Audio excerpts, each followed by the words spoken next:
¿Qué tal? Bienvenidos a esta sesión del día de hoy, en donde vamos a dar continuidad ya a lo que es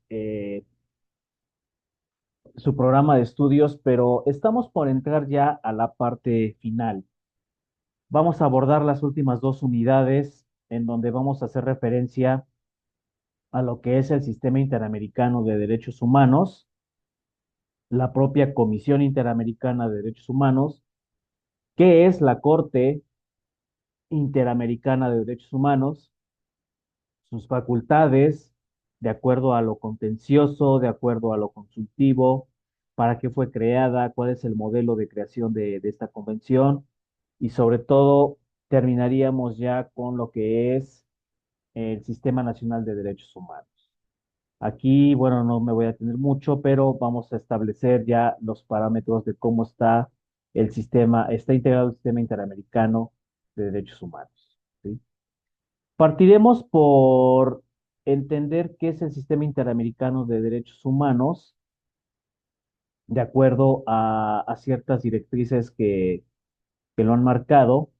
Y sobre todo, en esta charla vamos a establecer esos derechos a los cuales se hace presente este eje rector, esta normativa internacional. Recordemos que en los años de 1945, bueno, antes de 1945, entre 1941, 42, hasta 1945, los países no eran armonizados, ¿no? No estaban armonizados, no estaban en un eje eh, de organización, no estaban en un eje de regulación internacional y sobre todo, ¿qué estamos estableciendo, no? ¿Qué estamos estableciendo a través de los derechos humanos a nivel internacional?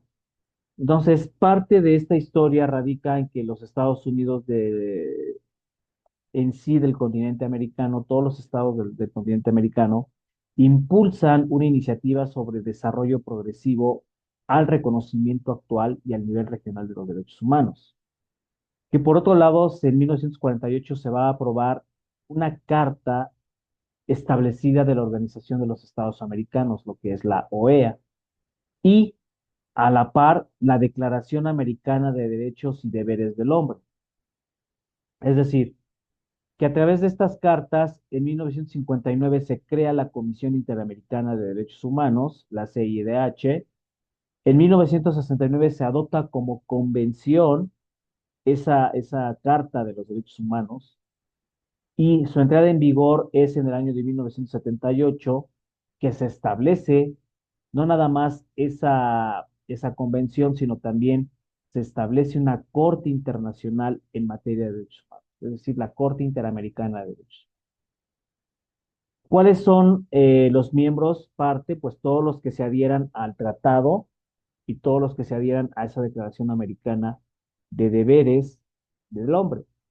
Es decir, que la observancia de este documento tiene injerencia en los estados que se adhieran a esa Convención Americana de Derechos Humanos.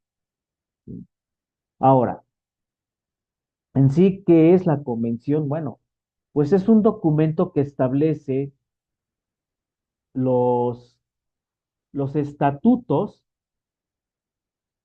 por los cuales se van a reconocer esos elementos, ¿cómo les diré? Esos elementos de cómo está estipulado la armonización interamericana de los estados, ¿sí?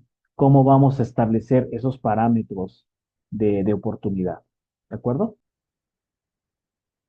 Ahora bien, esta convención también se le va a conocer como Pacto de San José porque es firmado en el país de Costa Rica. ¿Sí? ¿Qué derechos protege la Convención Americana? Bueno, pues va a proteger principalmente todos los derechos civiles y políticos que ya previamente vimos en la parte de la historia de los derechos humanos.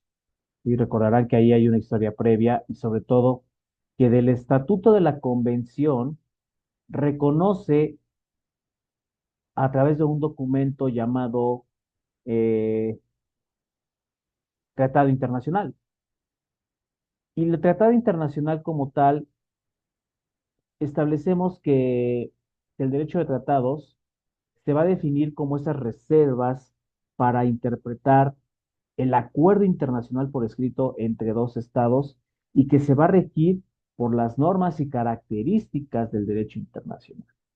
¿De acuerdo? Que en esta cuestión es un instrumento en donde dos o más instrumentos conexos, cualquiera de su declaración particular, tienen injerencia sobre la ley modelo de un país. Y sobre todo cuando esta ley modelo de un país no es garantista, es violentada, es genera agravios a los derechos humanos y fundamentales de cada uno de los ciudadanos que habitan esa entidad. Entonces, en esa condición,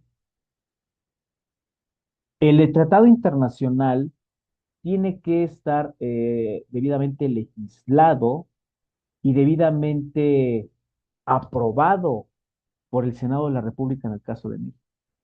O sea, México establece ese derecho de tratados partiendo de su soberanía nacional, ¿sí?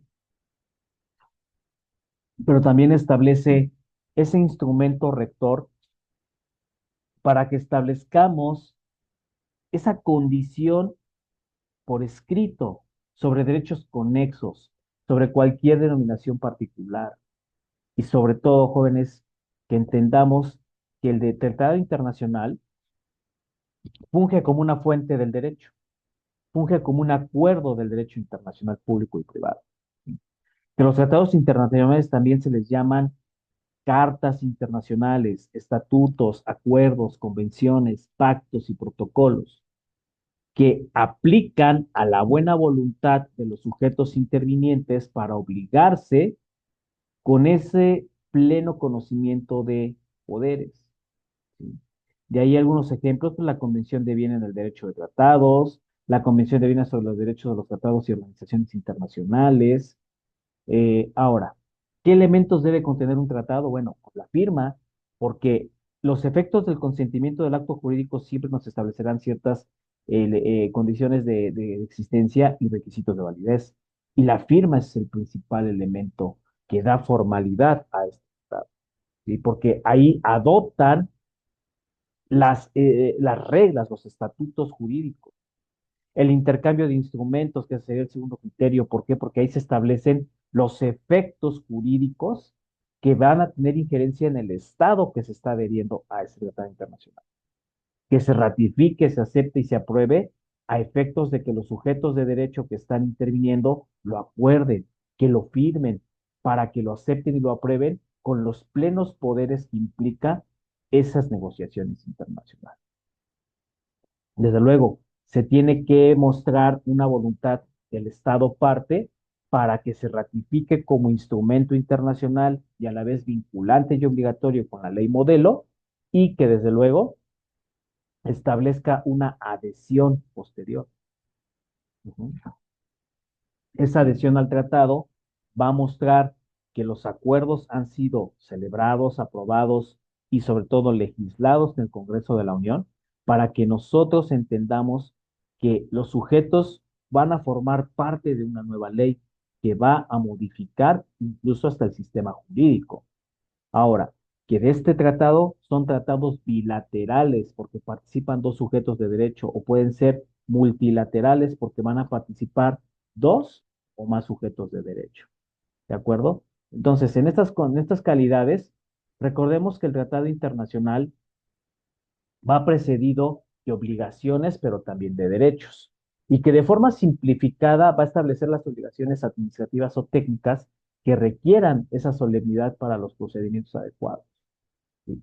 Que en esta, que en esta, que en esta condición nosotros establezcamos que de acuerdo al derecho interno sea un procedimiento solemne establecido por los estados parte que se quieran adherir a ese tratado internacional, que por otro lado va a establecer cualquier tipo de obligaciones de carácter internacional y sobre todo la solemnidad del procedimiento interno que haya sido sometido este tratado o esta convención, que al expresar la voluntad, los sujetos del derecho internacional están obligados a las declaraciones unilaterales y bilaterales sobre los efectos legales de ciertas disposiciones que pueda tener el tratado respecto de las obligaciones que está interponiendo, que de acuerdo a las declaraciones se van a denominar reservas internacionales todas aquellas condiciones que puedan modificar o adicionar disposiciones emanadas del tratado internacional, pero vinculantes con el sistema interno,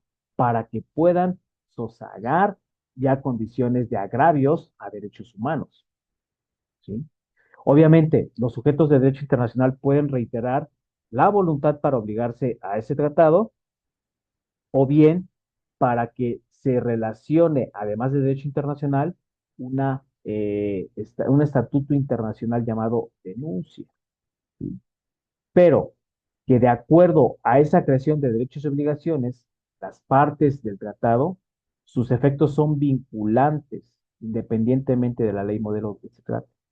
Por ello, el surgimiento del derecho internacional para los estatutos de derechos humanos dan el análisis previo de cómo se estaba viviendo hasta antes de 1948, porque recordemos que en la Segunda Guerra Mundial presenció vulneraciones arbitrarias, vulneraciones de lesa humanidad con respecto a derechos privilegiados que se estipulaban como derechos constitucionales en esa época.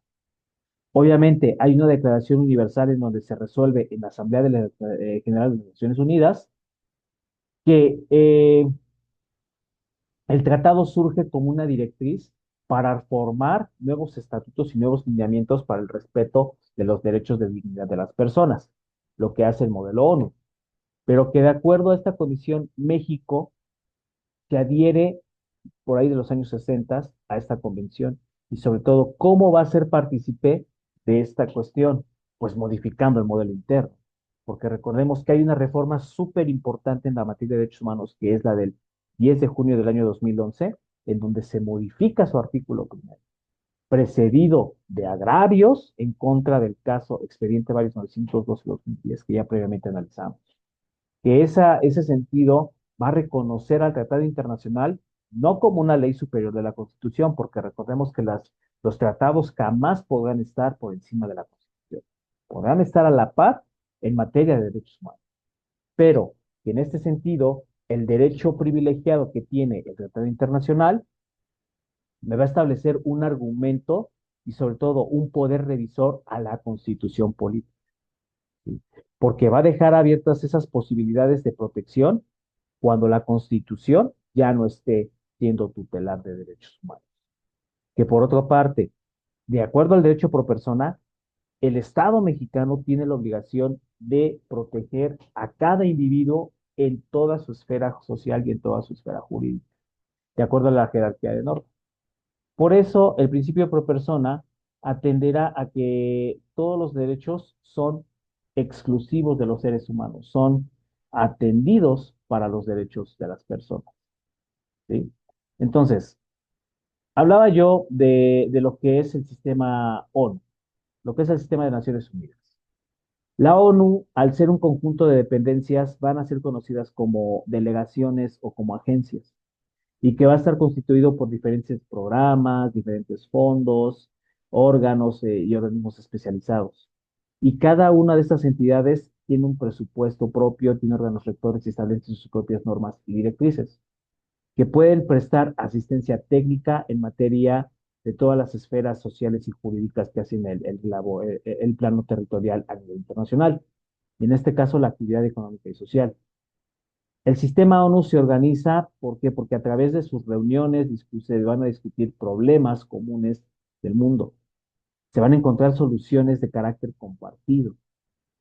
Que las Naciones Unidas nacen oficialmente el 24 de octubre de 1945 y a través de su mayoría se adhieren primeramente 51 Estados miembros, pero que a través de la Carta de las Naciones Unidas, en la actualidad hay 193 o un poco más de estados representados a través de una Asamblea General. Obviamente la ONU ha evolucionado a lo largo de las décadas. ¿Por qué? Porque hay una premisa mayor. La ONU tiene la obligación de seguir uniendo a todos los países de la Tierra, porque al reunirse se van a discutir problemas, se deben de encontrar soluciones compartidas en beneficio de los seres humanos.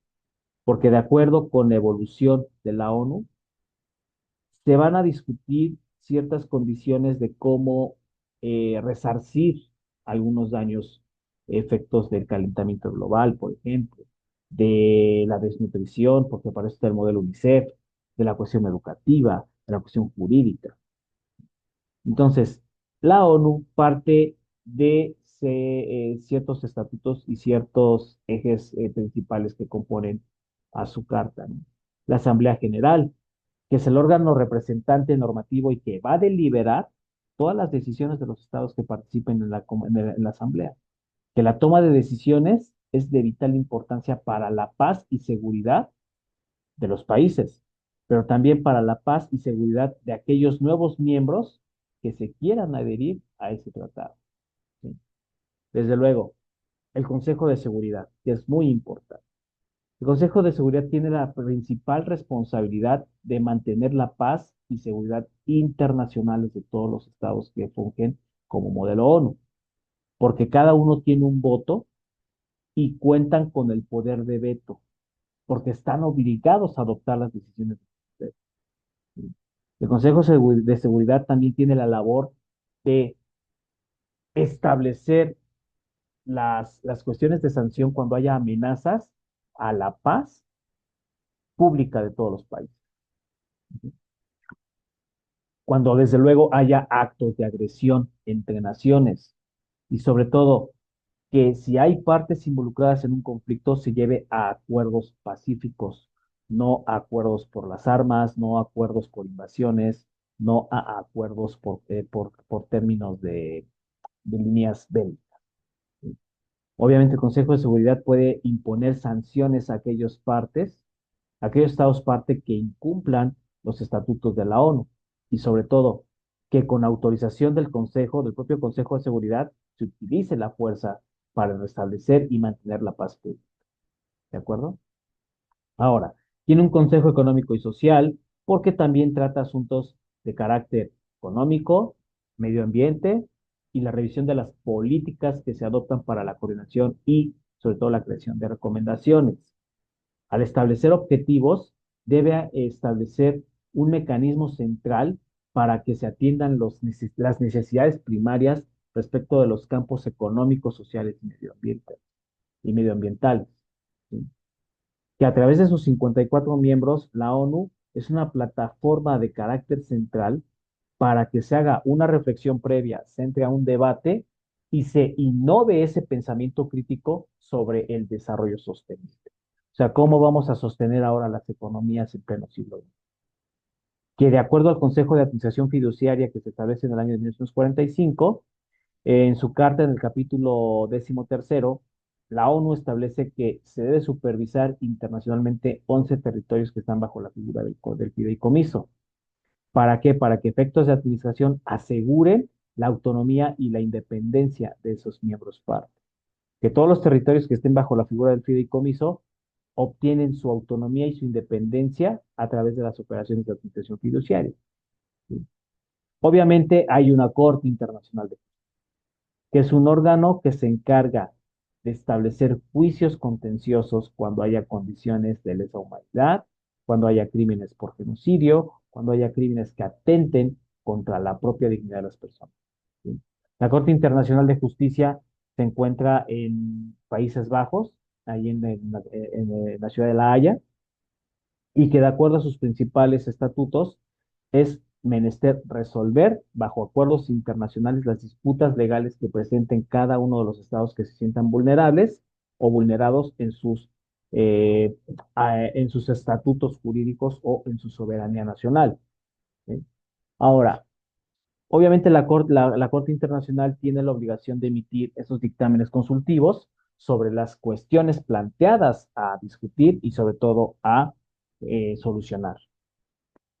La ONU también cuenta con una Secretaría General que trabaja en todas las áreas que forman parte del modelo ONU. Por eso toman el destino del mundo entero.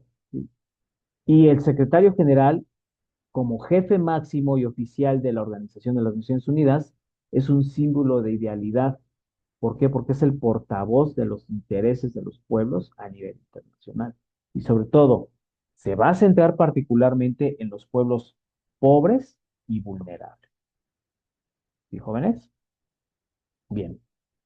Entonces, a grosso modo, esto es lo que parte como fuente de la Corte o de la Convención Americana de Derechos Humanos.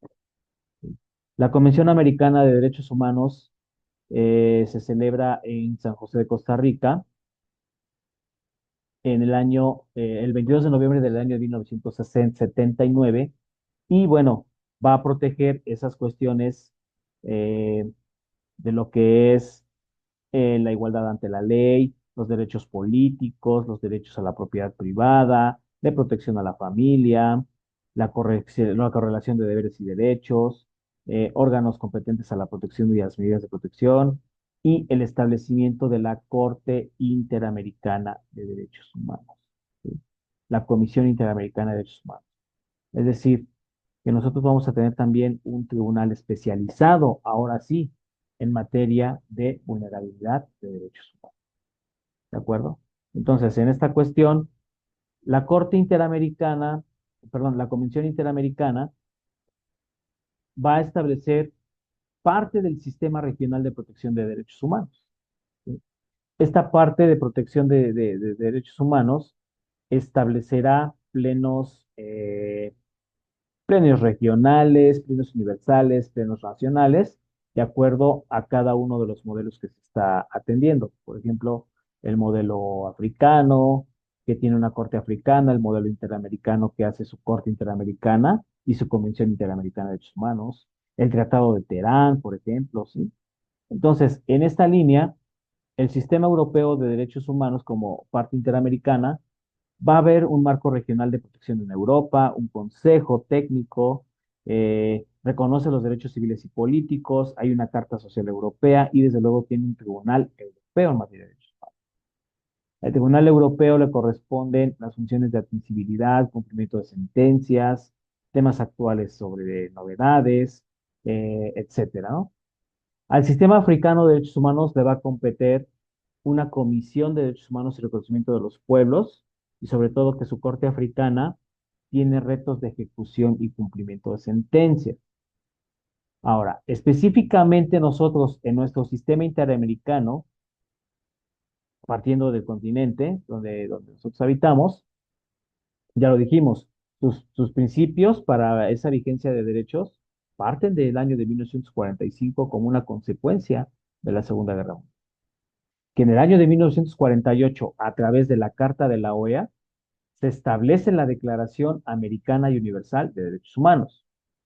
En el año de 1959 se crea la Corte Interamericana de Derechos Humanos y para los años de 1969 se adopta esa convención y se hace la convocatoria para que cualquier estado pueda adherirse a ese estatuto jurídico. ¿De acuerdo? Ahora, que por otro lado, en 1978 entra en vigor esta convención como parte de las operaciones, va a suscribir un protocolo articulado, un protocolo rígido en materia de qué? De la tutela de derechos civiles y políticos. Ahora, ¿qué documentos hacen la base del sistema interamericano? La Carta de la Organización de Estados Americanos de 1948, la Declaración Americana de los Derechos del Hombre de 1948 y sobre todo esta parte de la Organización de los Estados Americanos, la OEA, que es un organismo regional y sobre todo muy antiguo, porque a través de sus foros gubernamentales, políticos, jurídicos y sociales, hay a la fecha había 35 estados independientes de las Américas, pero 70 fungen como observadores permanentes. Ahora, en esta parte, la Carta de la OEA nos establece que los estados americanos van a consagrar su organización internacional y sobre todo para que puedan desarrollar una cultura de legalidad, orden, paz y justicia, fomenten su solidaridad, rebustecen esa colaboración y defienden su soberanía, su integridad territorial y sobre todo la independencia como países, ¿sí? Que dentro del modelo de Naciones Unidas, la OEA constituye ese organismo regional. El artículo 2 de la Carta de la OEA nos establece esa paz y seguridad que debemos acceder todas las naciones, pero también que hay una condición de democracia y no intervención entre los estados parte o entre cualquier otro país y sobre todo encontrar soluciones pacíficas a las controversias que se puedan suscitar. Por eso México en este tenor necesita darle solución pacífica y asertiva al conflicto que tiene con Ecuador, suscitado de los eventos del año pasado. Por eso tiene que promover el desarrollo. Otra parte de las condiciones de la Carta de la OEA es erradicar la pobreza, limitar que los países caigan en condiciones de arma. ¿De acuerdo? Ahora bien, ¿cuáles son los pilares que hacen a la OEA? Bueno, pues la democracia, los derechos humanos, la seguridad jurídica y el desarrollo socioeconómico y ambiental. ¿Qué funciones tiene la OEA? Pues promover el juicio, el diálogo político, la cooperación entre los estados parte, los mecanismos de seguimiento y sobre todo la tutela al patrimonio. ¿Cómo se establece lo que es la Organización de los Estados Americanos? Bueno, pues parte de una asamblea general en donde se van a dar esa reunión consulta de los ministros de Relaciones Exteriores. Hay consejeros jurídicos, hay un comité jurídico interamericano y se establece aquí a la Corte Interamericana de Derechos Humanos como un tribunal especializado en materia de agravios. Hay conferencias especializadas y existen los órganos especializados. ¿Sí? De aquí va a surgir un documento súper importante, la Convención Americana sobre Derechos Humanos. Esta convención se adopta en el año de 1969, el día 22 de noviembre, y entra en vigor el 18 de julio de 1978. Y el lugar donde se firma este pacto internacional es en San José de Costa Rica. Por eso se le conoce también como el Pacto de San José. ¿Aumenta la efectividad de la Corte Interamericana de Derechos Humanos? Sí. ¿Aumenta la efectividad de la Convención Interamericana? Sí. Y sobre todo, que en una parte va a otorgar deberes y derechos a los estados parte que se quieran adherir a esta convención, y en la segunda les va a dar esas medidas de protección necesarias. ¿Para qué? Para que sean respetados sus derechos fundamentales. Entonces, el artículo 77 nos marca los procesos de adopción sobre protocolos que desean aumentar la protección de derechos humanos. ¿Por qué? Porque el contenido de la Convención Americana de Derechos Humanos es la obligación de respetar todos los derechos. El artículo primero. Estados parte que se comprometen a respetar sin discriminación, sin establecimiento de categorías sospechosas por raza, color, sexo, idioma, religión, opiniones políticas, origen étnico, origen social, posición económica, nacimiento o cualquier otra condición.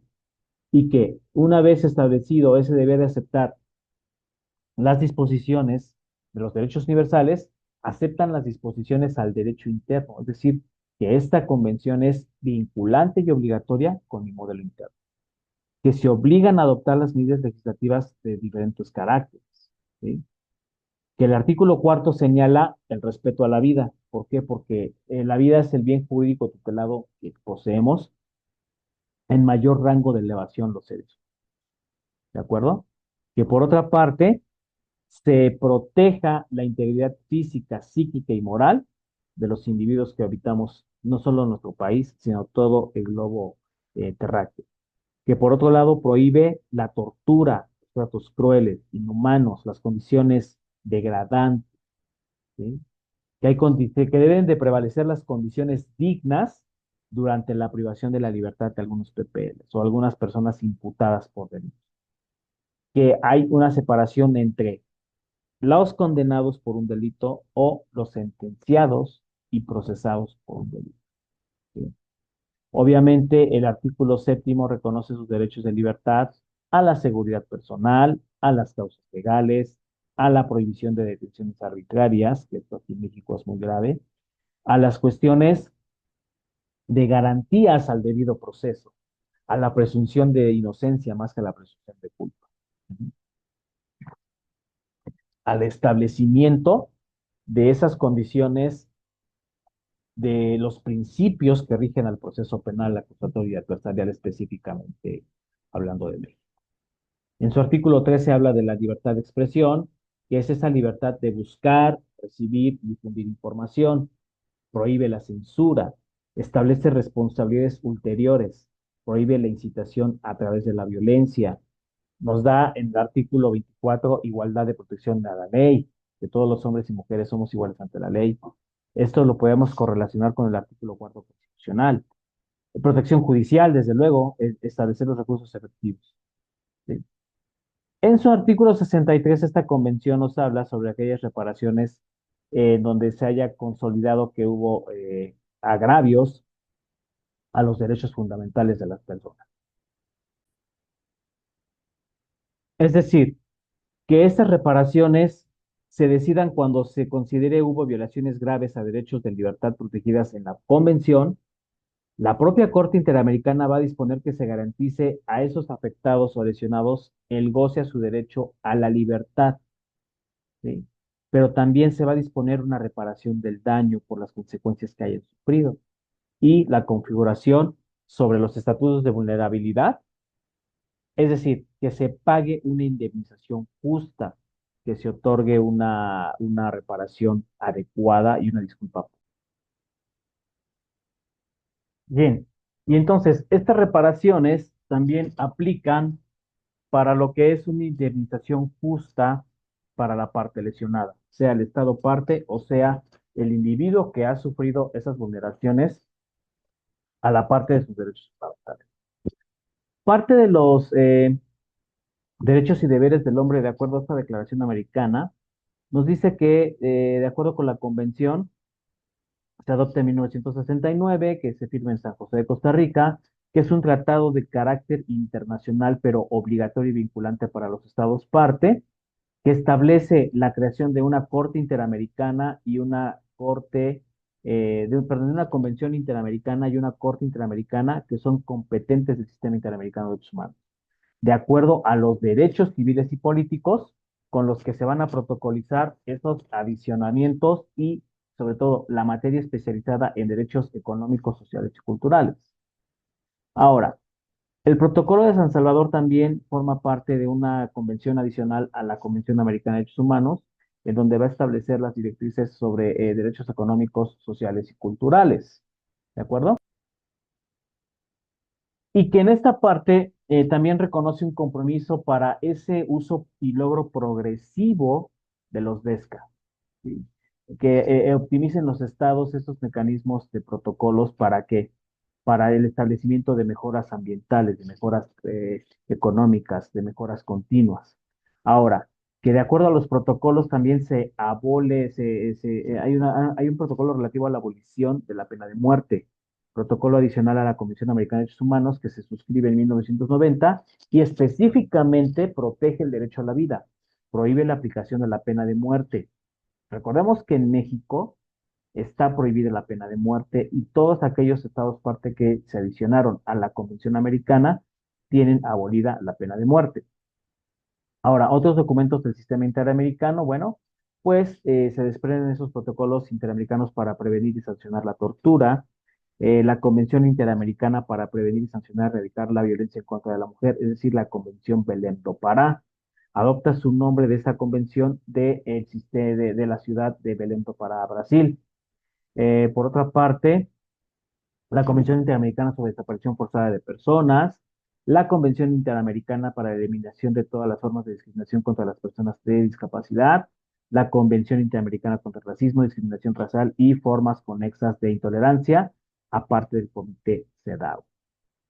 ¿Cómo se compone el sistema interamericano? Ya lo referí, la Organización de Estados Americanos, que da origen a la Comisión Interamericana de Derechos Humanos y la creación de la Corte Interamericana de Derechos Humanos. ¿De acuerdo? Entonces, en esta cuestión, la Comisión Interamericana es un órgano principal que proviene de la OEA. Su objetivo y naturaleza es preservar, promover la observancia y defensa de los derechos humanos. Va a fungir como un órgano consultivo sobre la Organización de Estados Americanos en la materia de derechos humanos. ¿De acuerdo? Entonces, la convención como tal o la comisión tiene una situación política porque va a atender a esos estatutos públicos de los países, pero también es cuasi jurisdiccional. Es decir, va a establecer la dimensión política a través de las audiencias, los informes, las visitas in loco, o sea, las visitas en el lugar donde se hayan suscitado los agravios a derechos humanos, las peticiones y casos ante la Corte Interamericana de Derechos Humanos, la solicitud de medidas cautelares sobre aquellas víctimas que se hayan visto vulneradas y sobre todo las relatorías temáticas. Ahora, de acuerdo a los artículos 60 y 70 de la propia Corte Interamericana, de la propia Comisión Interamericana, debe de haber espacios de diálogo, debe haber preocupaciones y planteamientos, las audiencias son públicas, recibir información de las partes con acuerdos a información de carácter general, peticiones, casos de trámite, seguimiento a recomendaciones y medidas cautelares. Por otro lado, las audiencias de carácter general en el artículo 66 son personas con interés de presentar información que van a tramitar o van a sustanciar por escrito a la Secretaría Ejecutiva 50 días antes del periodo de inicio de sesiones esos requisitos de solicitud para ser partícipes en un periodo ordinario de sesiones.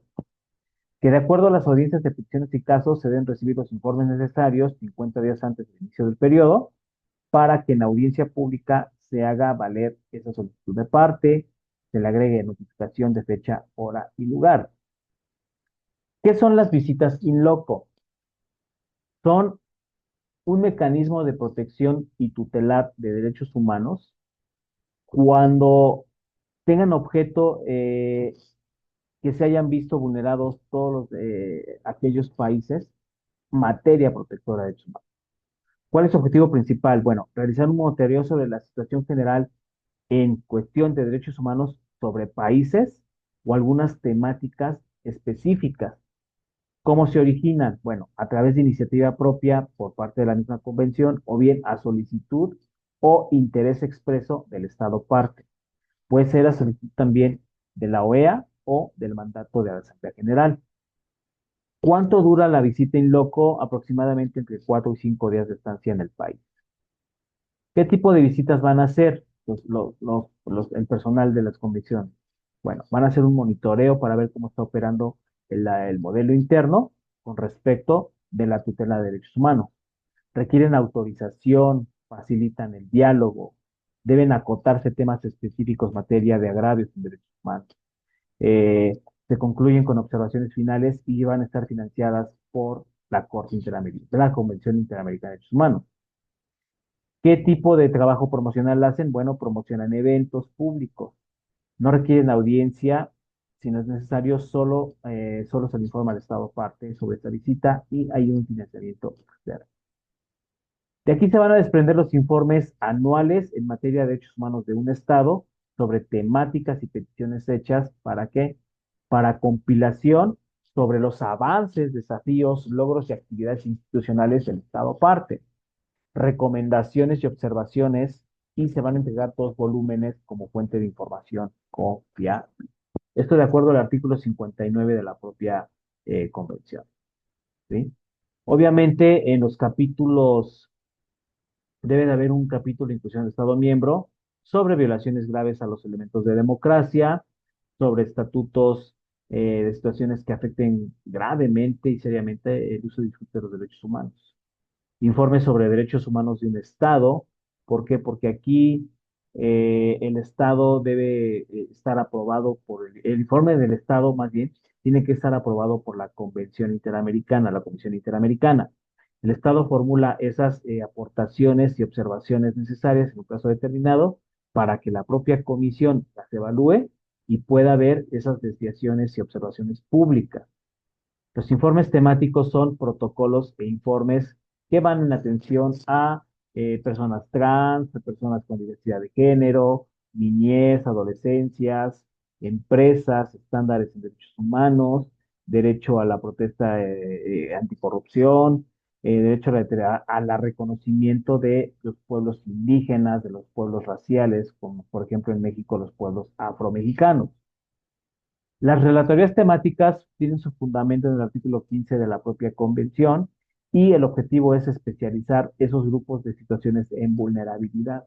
O sea, la convención también está direccionado a esas condiciones de migrantes, mujeres, pueblos indígenas, memoria, verdad y justicia, porque van a castigar criminalidad, personas afrodescendientes, perdón, y discriminación racial, las niñez, las adolescencias, personas privadas de su libertad, personas con discapacidad, personas adultas mayores, defensoras de derechos humanos, también la cuestión de desaparición forzada de personas y la libertad de expresión, acompañado de los DESCA, esos derechos económicos, sociales y culturales que hacen esta prevalencia.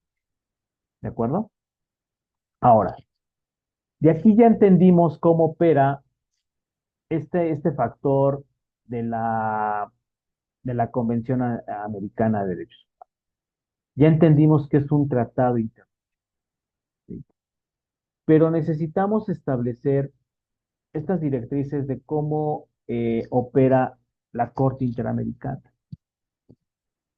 La Corte Interamericana debe atender también a esas cuestiones del derecho de tratados, de la propia convención, pero sobre todo, ¿qué antecedentes tenemos sobre la Convención Interamericana de Derechos Humanos? Bueno, pues el Estatuto de la Corte Internacional de Justicia, la costumbre internacional, los tratados internacionales, las asambleas, los congresos, obviamente las fuentes reales, formales e históricas del derecho, pero también los principios generales del propio derecho, ¿sí?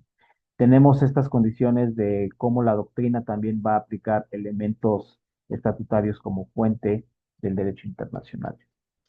Ahora, el derecho de tratados ya entendimos que es una formalización sobre interpretaciones pactas sunt servanda y sobre todo esas cuestiones de atender a lo que son los sujetos de derecho.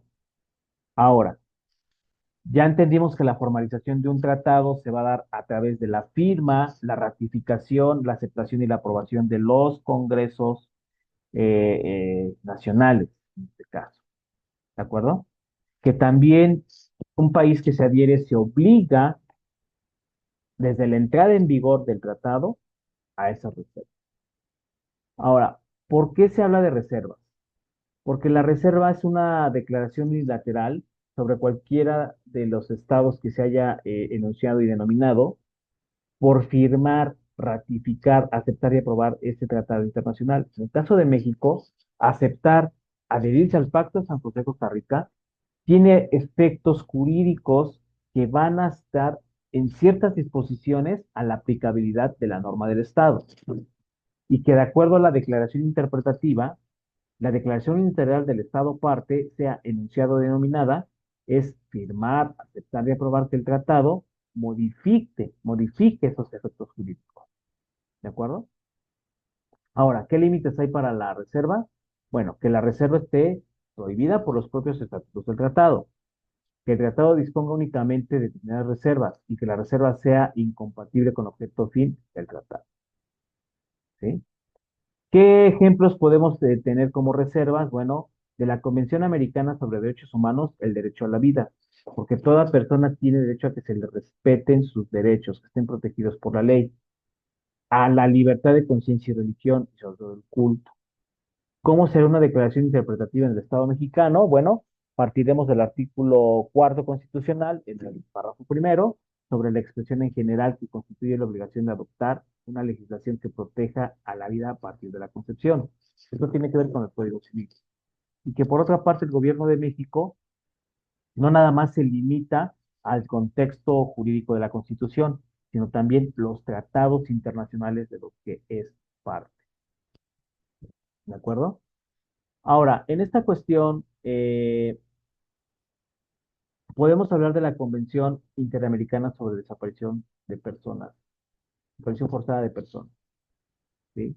Que en el artículo noveno nos estipula que los presuntos responsables de estos hechos constitutivos como delitos solo podrán ser juzgados por jurisdicciones del derecho común competentes de cada estado. Es decir, si tú desapareciste a personas en el Estado mexicano, tendrás que ser justiciado por el Estado mexicano. Los hechos constitutivos de desaparición forzada solo podrán ser cometidos en el ejercicio y sancionados en el ejercicio de funciones militares. Pero la reserva para el Estado mexicano es que el gobierno necesita ratificar esa convención y sobre todo que se adopta en la ciudad de Belém do Pará, Brasil, el 9 de junio de 1994. Por lo tanto, sus efectos son vinculantes y obligatorios para México. Ujú. ¿Cuál es la declaración interpretativa? La reparación del daño que se establezca sobre dar con el paradero de la víctima. Y sobre todo, al ratificar esta convención, se aplicarán los sellos que se constituyan desaparición forzada con posterioridad a la presente entrada en vigor del documento. Entendimos también el caso Rosendo Heredia Pacheco, ¿no? Ahora, el Pacta Sunt Servanda es un tratado que en vigor que obliga a las partes a establecer esos tratados de buena fe, ¿de acuerdo? Es decir, que dentro del Pacta Sunt Servanda son todas esas condiciones del que el tratado debe cumplir al Estado parte. Que dentro del derecho interno la observancia de los tratados nunca podrá invocar las disposiciones del derecho interno como justificación al incumplimiento del tratado, sino más bien se debe entender cuál es el perjuicio a lo dispuesto en ciertos artículos, específicamente el artículo 46. Porque recordemos que la interpretación de tratados es justamente vincular los estatutos internacionales del derecho propio con la norma interna para quitar algunos sesgos o corregir algunos sesgos por ahí. ¿De acuerdo? Entonces, la metodología de interpretación, recordemos que nosotros al hacer jurisprudencia técnica necesitamos ese principio de interpretación expresado en hacer valer la regla más efectiva. ¿Por qué? Porque cuando se llevan estatutos ante la Corte Interamericana se tienen que justificar esas disputas jurídicas y sobre todo contenciosas del por qué estoy demandando a mi Estado, ¿explicó? Y por qué el Estado está incumpliendo.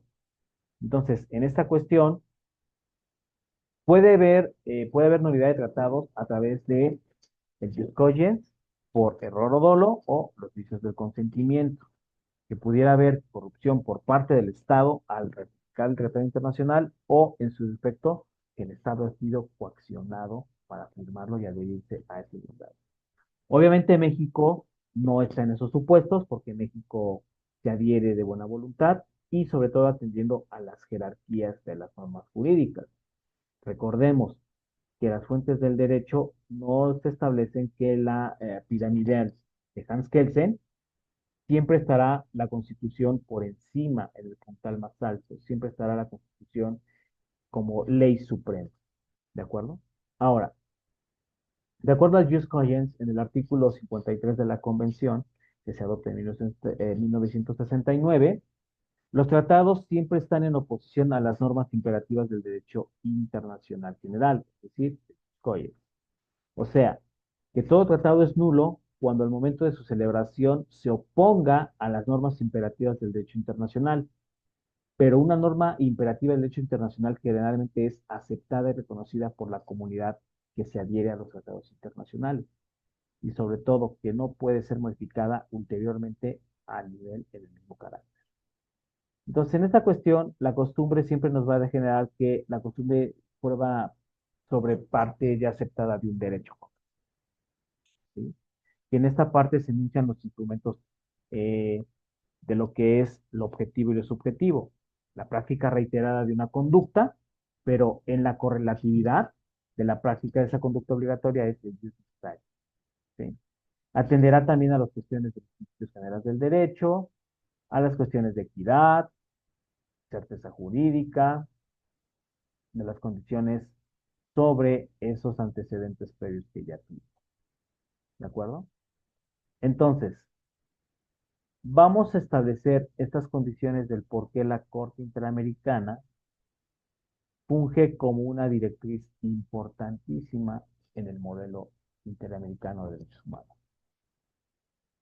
¿De acuerdo? Permítame un segundito, por favor. Bien. Entonces, recapitulando lo que estamos abordando en estos momentos, recordemos que el sistema interamericano de derechos humanos es un sistema universal a través de sistemas regionales o también de sistemas nacionales. Que el sistema interamericano se desprende el sistema europeo y también el sistema africano. ¿Sí? Que del sistema interamericano hay el surgimiento de convenciones como es la Interamericana de Derechos Humanos y que a su vez esta Comisión Americana parte de la Carta de los Estados, de la Organización de Estados Americanos, lo que es la OEA, pero que también se desprende un organismo jurídico y de carácter eh, contencioso, de carácter de justicia, en este caso, que es la Corte Interamericana de Derechos Humanos. ¿Ok? Ahora, la Comisión Interamericana de Derechos Humanos se compone de 7 miembros, personas con alta calidad moral y sobre todo de reconocida versación en materia de derechos humanos. Son especialistas en derechos humanos. ¿Quién los elige? La Asamblea General de la OEA a través de una lista de candidatos propuestos por los Estados partes, que a través de los mandatos son 4 años y solo podrán ser reelegidos una sola vez.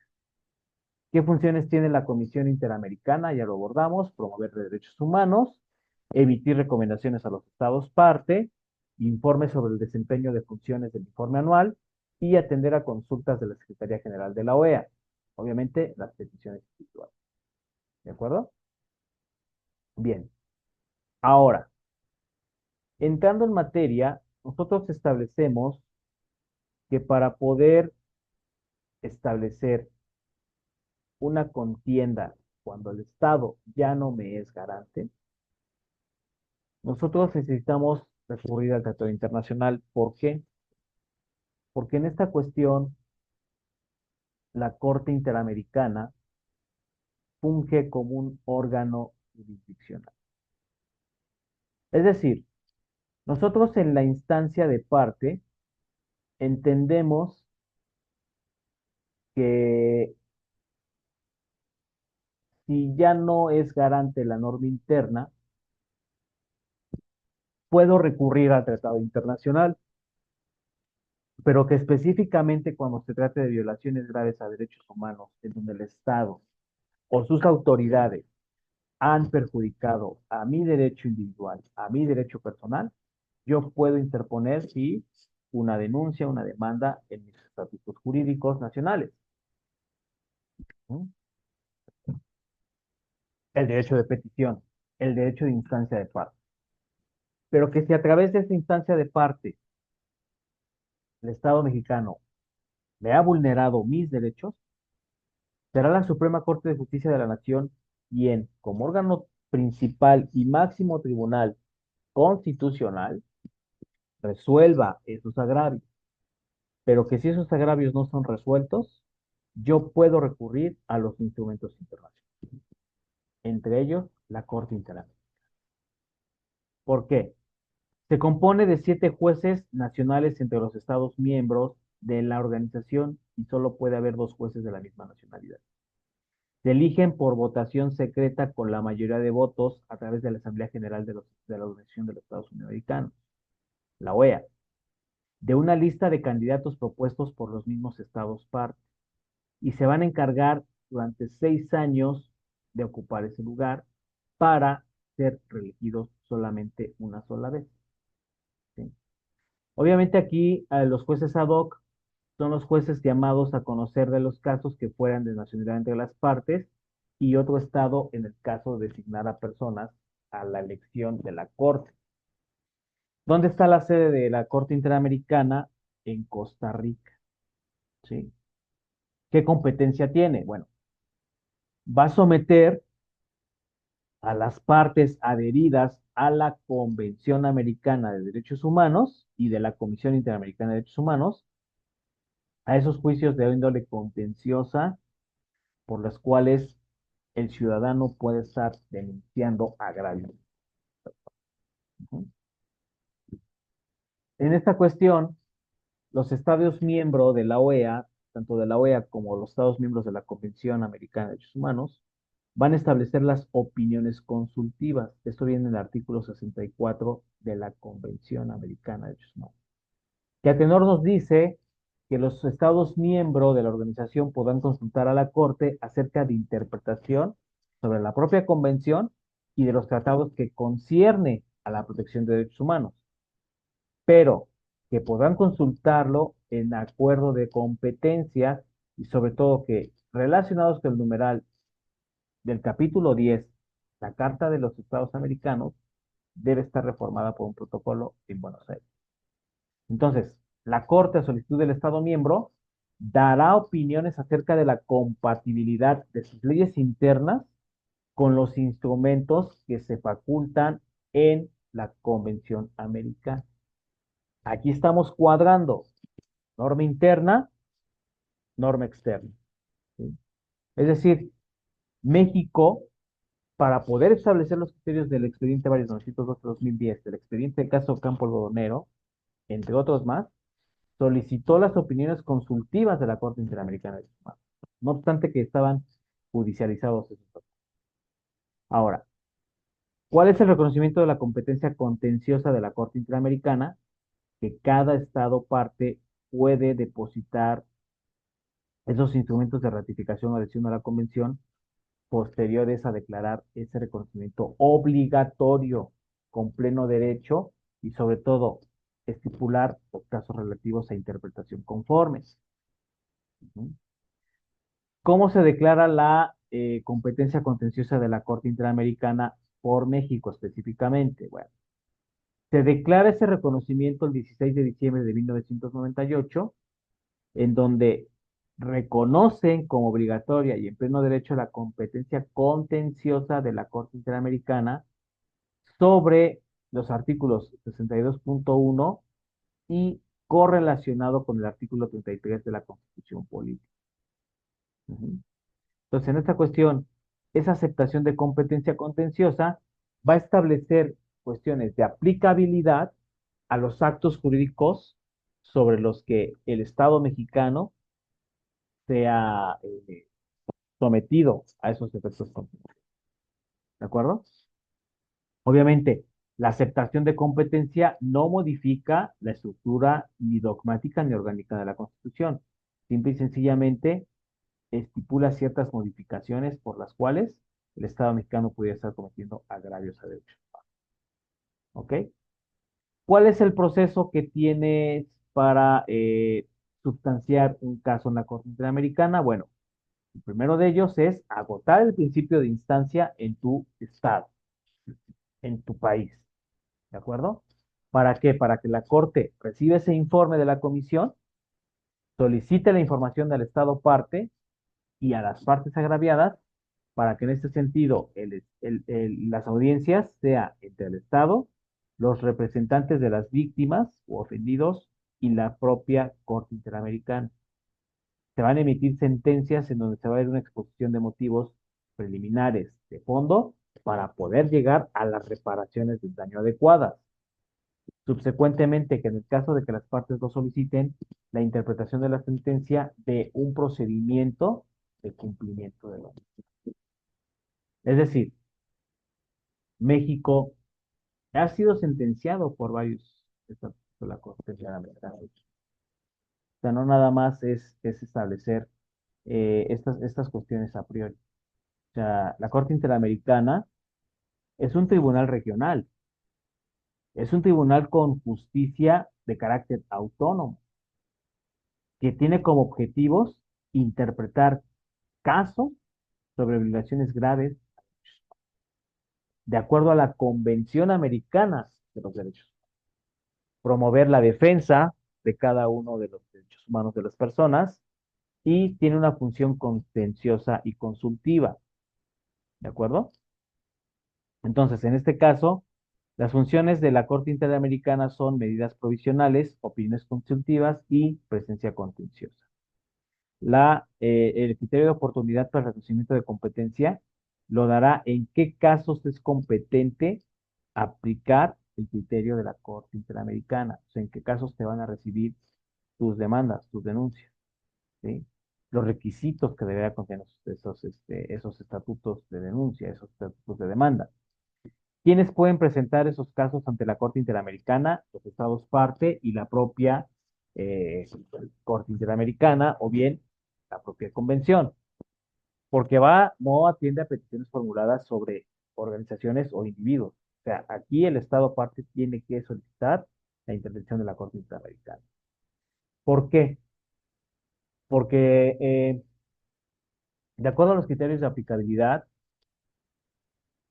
nosotros establecemos requisitos del derecho de petición, recordemos eso, y la aceptación de competencia y jurisdicción de la propia Corte va a establecer las fallas, perdón, va a establecer sentencias con fallos motivados, que sus fallos sean definitivos, inapelables, obligatorios y vinculantes para el Estado que haya incurrido en esos agravios. ¿Cuál es la competencia consultiva de la Corte Interamericana? Bueno, responder a esas consultas sobre interpretación del derecho de tratado. Que este derecho de tratado sea compatible con las leyes internas y fortalecerá la capacidad jurídica de la Organización de los Estados Americanos. Obviamente la Corte Interamericana tiene la obligación de... Entonces, obviamente esta visión de cumplimiento de sentencia siempre tiene que marcar los mecanismos efectivos y diversos, pero sobre todo la íntegra disposición de la Corte para el acceso a la justicia. Cuando más, si se trata de esas violaciones graves a derecho. ¿De acuerdo? Entonces, en esta parte, nosotros vamos entendiendo que todo ese reconocimiento contencioso de la Corte Interamericana va a establecer que toda ratificación y adhesión del Estado parte va a tener que aceptar y acatar las disposiciones vinculantes y obligatorias de la Convención. Que de acuerdo a esa declaración contenciosa, los estados reconocen como obligatoria la competencia de la Corte Interamericana, ¿de acuerdo?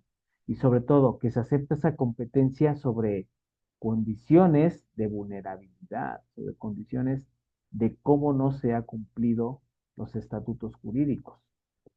Son vinculantes porque de acuerdo a los criterios y disposiciones, nos dice que van a comprometer que toda decisión que se tome en la Corte Interamericana de Derechos Humanos sea dispuesta a cuestiones de indemnización y cuestiones compensatorias para el Estado que ha fallado, que ha incurrido en esas cuestiones. ¿De acuerdo? Entonces vamos a establecer esos criterios tanto de oportunidad, esos criterios contenciosos, esos criterios de vulnerabilidad de los ciudadanos que han sido agraviados en la parte de la comisión, ¿no? O sea, nosotros entendemos que de acuerdo a las funciones, eh, no sé, de medidas cautelares, todo este toda esta cuestión, nosotros establecemos sobre esos criterios de cómo la Corte Interamericana puede solicitar que una norma interna sea modificada, como es el caso de Rosendo Radilla Pacheco. Entonces, recordemos, en la competencia consultiva solo pueden formularse preguntas específicas sobre cómo va a operar el tratado internacional con respecto de mi ley interna. Pueden solicitarse a la propia convención, a la propia corte, sí, a través de otros estatutos de la OEA también. Debe haber medidas provisionales, ¿por qué? Porque puede haber condiciones de extrema gravedad y urgencia.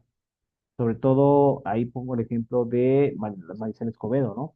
Que Marisela Escobedo es asesinada en México y sus hijos tienen que pedir asilo político en Estados Unidos para poder proteger la vida. Y desde Estados Unidos promueven juicio de garantías ante la Corte Interamericana porque el Estado mexicano no les protege sus derechos. ¿De acuerdo? Que la competencia contenciosa es que el Estado parte cuando ya se ha sometido a un caso, deben acudir directamente a la Corte Interamericana y la Corte determinará cómo, cómo puede darle entrada y sustanciación a esa cuestión. Porque no todas las promociones ingresan a la Corte Interamericana, déjenme decirles eso. Tienen que hacer todo un estudio crítico, analítico, jurídico, argumentativo, para considerar que el Estado parte se haya violentado derechos. Ujú. Entonces, en esta inteligencia, nosotros la competencia contenciosa siempre va a limitar al Estado parte a que hayan conferido la atribución y aplicación de la Convención Americana, pero que deben hacer un examen preliminar y sobre todo establecer los lineamientos para que se notifique al Estado si procede o no procede esa demanda.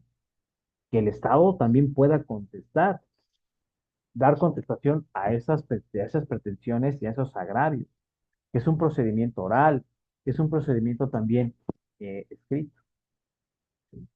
Entonces, la importancia de tener un tribunal internacional nos permite no solo establecer esas partes de cómo vamos a actuar ante violaciones graves de derechos humanos, sino que esta supervisión y opinión consultiva de la Corte nos permita dilucidar y sobre todo sostener cómo estamos actuando ante los estatutos jurídicos.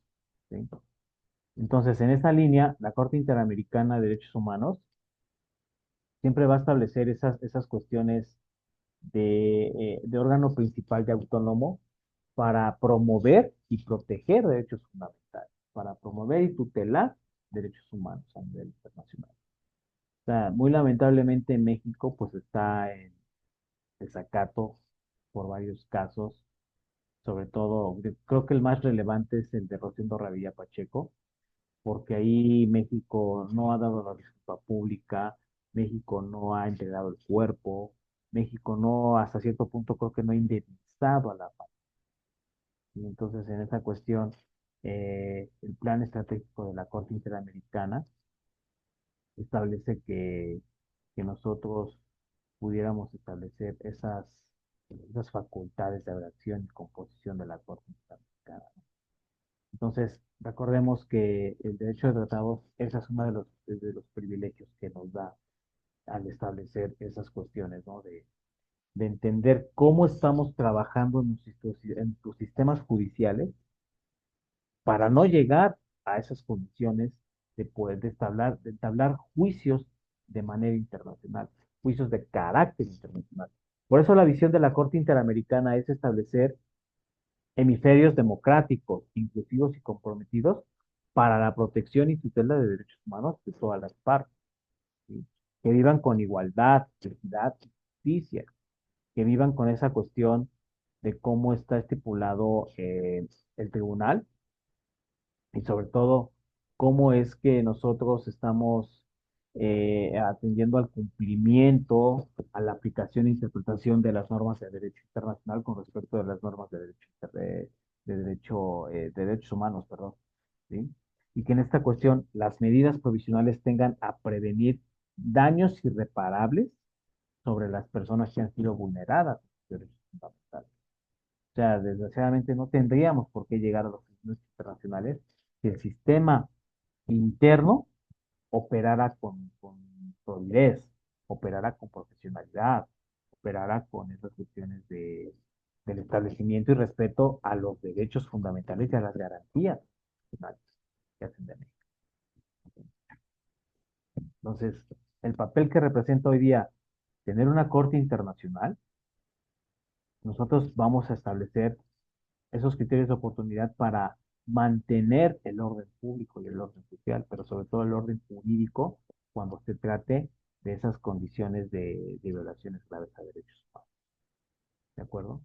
Entonces, nosotros estableceremos los mecanismos de defensa adecuados para que México pueda corregir esas fallas que tiene el sistema judicial y sobre todo atender a las disposiciones vinculantes y obligatorias de un tribunal y de la naturaleza de la Corte Interamericana de Derechos Humanos.